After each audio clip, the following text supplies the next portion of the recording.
Maranatha, my PBC family and friends. Pastor Brian here with another quick bite, living the Word. Today our word's going to come from Psalm 62, verses 5 through 8. And what I want to talk about this morning is something that I think we need to really be focused upon, something we really need to settle our hearts upon all times in our walk with Christ, but certainly in the times in which we live right now and the times we face right now. So I'm going to pick up at verse 5, and we'll read down through verse 8, and we're really going to spend a lot of time talking about verse 8. But here we go. Psalm 62, verse 5 says, "My soul, wait thou only upon God, for my expectation is from him." I'm going to pause here for 1 second. Wait only upon God. So many of us are waiting for something else, waiting for a new election, waiting for something like this. Wait only upon God. He's the expectation we have. He only is my rock and my salvation. He is my defense. I shall not be moved. In God is my salvation and my glory. The rock of my strength and my refuge is in God.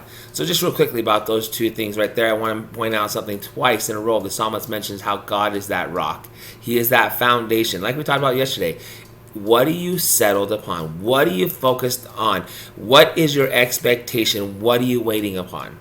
Hopefully you're waiting upon that rock, that he is your strength. He's your refuge. Not anything in this world, not anything in this life. None of those things should be your strength. None of those things can be your rock. And certainly none of those things are a refuge. But then he says these words to us. Trust in him at all times. Ye people, pour out your hearts before him. God is a refuge for us. Selah. Now, we've talked before, and I want to say this. It's so important. First of all, trust in him at all times. I love that. At all times. No matter what's going on, no matter what it looks like, no matter what season we're going through, trust in him at all times. You people, pour out your hearts before him. Be honest to God. You can share with him your frustration. You can share with him your anger. You can share with him your angst, but put your trust back in him. Lord, I am really upset about what I see going on right now in the world, but Lord, I trust you despite it. I know that you got this, Lord. I know that you're in control.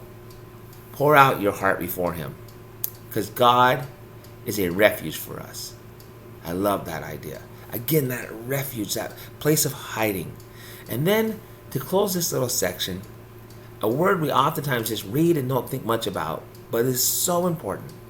If you're putting your trust in him at all times, if you recognize he is your refuge, if you're pouring out your heart before him, if you understand that he only is the expectation that you're waiting upon, if you have all these things, if you keep these as the focus of your life, then you can rest in that knowledge of this word, Selah. It's a musical term. It literally means rest. That time, if you are a musician, you'll understand this, when you're reading along the notes and you see that little squiggly looking white line there, and it means rest, or sometimes they're bars or something like this, I think. I'm not much of a musician, obviously. The point of the matter is, take a breath. Rest. Trust in him. God is our refuge. We don't need to fret. We don't need to be upset. We don't need to panic. We don't need to act like everything is in chaos, because God is not chaotic. Though it may look that way to us, to him, it's all good. He knows what he's doing. He's got it under his control. So let's rest in that knowledge, guys. I love you. We love you. God loves you. And God's got this.